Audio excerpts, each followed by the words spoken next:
Hello everyone, আজকে বৃহস্পতিবার। দেখো পূর্ণিমা তো লেগে গেছে আর ক্যালেন্ডারে লেখা আছে কালকে ফ্রাইডে, শুক্রবার দোলযাত্রা।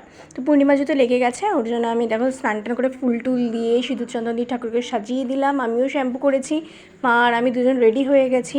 তো একটু সুন্দর করে আলপনা দিয়ে নিচ্ছি আর সব ঘরে ঘরে একটু লক্ষ্মীর পা এঁকে নিচ্ছি। আর তারপরে মা ঘরটা তৈরি করবে। তো ঘরে গঙ্গা জল দিয়েছে, 5টা সিঁদুরের ফোঁটা দিয়েছে, আমের পল্লব দিয়েছে, পান দিয়েছে, কলা দিয়েছে, ধান দুব্ব সব দিয়েছে। আর কিভাবে আমি লক্ষ্মীর ঘরটা রেডি করছি তার ভিডিওটা আমার চ্যানেলে বড় ভিডিওটায় দেওয়া আছে। তো তোমরা অবশ্যই আমার বড় ভিডিওটা চেক করো আর আমার চ্যানেলটা সাবস্ক্রাইব করো। তো তারপরে আমি সাজিয়ে গুছিয়ে বানাতে এলাম ঠাকুরের ভোগ, সুজি, আর মা করে নিচ্ছে লুচি। তো ওইখানে আমার লক্ষ্মী পুজো, কোজাগরি লক্ষ্মী পুজো, যেটা 2024-এর দিন আমার দিদা মারা গেছিলেন।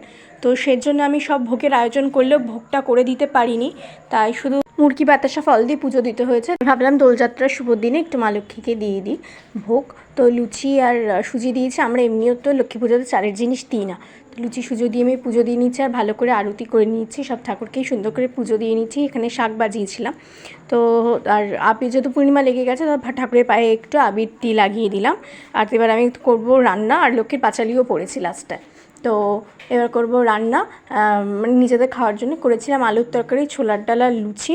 ভীষণ টায়ার্ড ছিলাম আর এত শরীর খারাপ ছিল আমার, কী বলবো, যে খাওয়া দাওয়ার পরে খেয়েছি তো 3টে লুচি, তারপর খাওয়া দাওয়ার পরে যেই শুয়েছি পুরো মাথা বনবন করে ঘুরছিল, মানে পুরো খাটশুদ্ধ ঘুরছিল। আর এই হয়ে গেছে সন্ধেবেলা। এখন সন্ধেবেলা দেখো একটু কপালে আবির লাগিয়েছিলাম, ফল দিয়ে ঠাকুরকে পুজো দিলাম। আর ঠাকুরের একটু সুজি ছিল, সেই সুজিটা সন্ধেবেলা খেলাম। ভিডিও ভালো লাগলে লাইক কমেন্ট করে শেয়ার করে চ্যানেলটা সাবস্ক্রাইব করে, যারা ইনস্টাগ্রাম ফেসবুক দিয়ে ফলো করো।